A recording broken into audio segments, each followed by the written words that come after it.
Good morning, everyone, and welcome to your energy overview for November the 4th. Now, normally I will do a write-up for the energies, but today I really felt the guidance to do a video.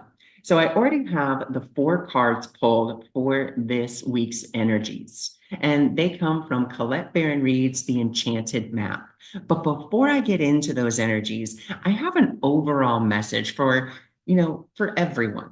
And part of this message is it comes from A Course in Miracles, and it is the lesson title, The Power of Decision is Our Own.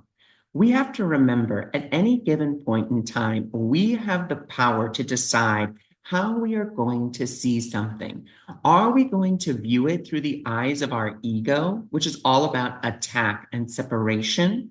Or are we going to view it through the eyes of love, which is all about unity, compassion, and kindness? We always have the opportunity to choose that. And even if we do choose to see things through the eyes of the ego, that's okay. Because remember, you have the power to decide again. You have the power to choose again. And you can use this very simple affirmation or prayer or mantra, however it is you want to look at it, and simply say, Spirit, please do not let me use this for my destruction, but instead for the coming of my peace. Because we have to remember something very important. Whatever the ego makes of a situation or of a person or place, thing, or idea, spirit can use it for the highest good of all, for the coming of our peace. And a good majority of the time, we have a particular agenda, especially here in the United States. We have our upcoming election. Literally, election day is tomorrow. And so there may be a lot of fear around what's going to happen because, it's an unknown. We don't know which party is going to win. But what if we let go of that fear? Because remember, what is fear? Fear comes from the ego. And so, what if we let go of that fear and said, Spirit, I'm going to give this over to you. Please don't let me use this election. Please don't let me use who wins or even who loses for my destruction, but instead for the coming of my peace.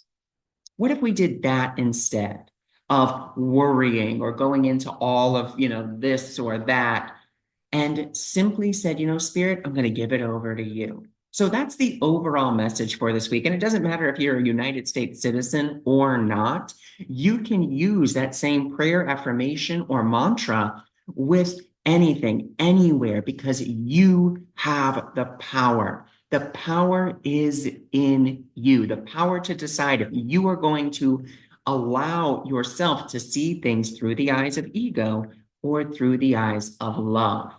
And then allowing yourself, if you are seeing something through the eyes of ego, turning it over to spirit with that simple mantra of, please don't let me use this for my destruction, but instead for the coming of my peace. And you have immediately turned it over to spirit. And however willing you are to allow spirit to assist you is how quick that shift is going to happen and how quickly you're going to see that shift. Because that's all a miracle really is. A miracle is a shift in perception from fear-based thinking to love-based thinking. So that's the overall message for this week. And so now let's get into the general energies of this week. And our first one is the Ghostlands. And the Ghostlands are telling us that we are wandering around either in what was or what will be, and neither of those things have any real substance. Spirit is inviting us with this card to come into the present moment, to be here and to be now, to be present. Because as we are present, that's when we start to come to life. That's when we start to begin to co-create the future or co-create our next moment. You can't co-create your next moment if you're still living in the past or if you're living in the future, because guidance doesn't come in the past and it doesn't come in the future. Guidance comes in the here and the now. And that's what's going to lead us, that guidance is going to lead us towards aligned movement. Okay. And that aligned movement is going to happen as we clean a house, as we let go, as we declutter of all this fear-based thinking and letting that go, clearing it out, embracing really like that spring cleaning so that we can be clear channels for spirit to really flow to and through, because all of us are channels. Everyone can channel their higher selves, their highest being, their greatest joys. Anyone can channel.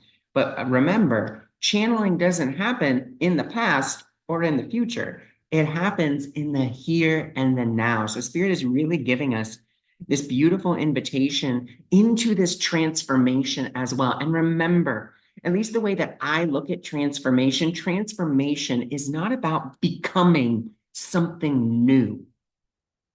Transformation, instead, in the spiritual sense, is about us letting go of those false personas, false beliefs that have been hiding the truth of who we are.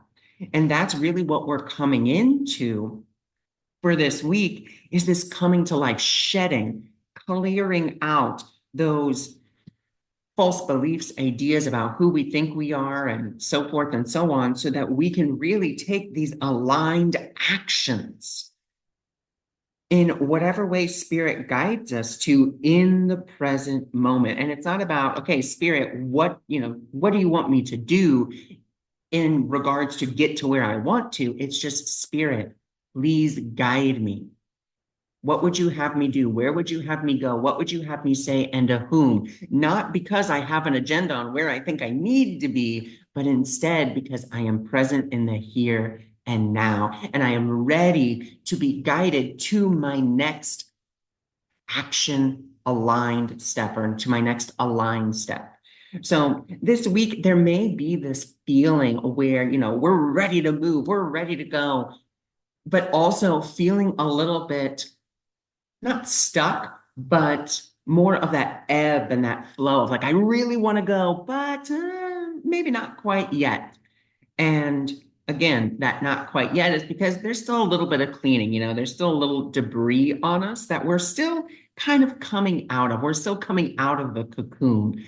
Our wings aren't quite dry yet, but we're definitely getting ready for that movement. But remember, we take that movement not from the past and not from the future, but from the present now moment.